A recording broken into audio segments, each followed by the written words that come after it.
আবহাওয়া খুব ভালো, তাই মাংসটাকে ফেলে দিলাম।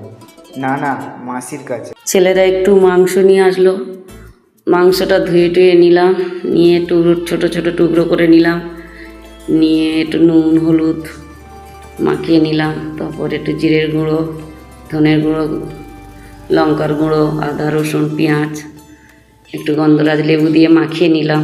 নেওয়ার পরে কড়াটায় গরম হয়ে গেল, তার মধ্যে একটু আলুগুলো দিলাম, দিয়ে ভেজে তুলে নিলাম। তারপরে একটু গরম মশলা ফোড়ন দিয়ে পেঁয়াজটা অল্প একটু কেটে রাখলাম, সেটা দিয়ে একটু ভেজে টমেটো দিলাম। টমেটোটা দেওয়ার পরে মাখানো মাংসটা ঢেলে দিলাম, দিয়ে কিছুক্ষণ কষালাম।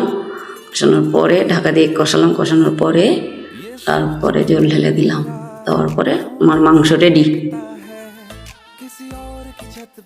বন্ধুরা আপনারা দেখতে পাচ্ছেন খুবই সুন্দর হয়েছে।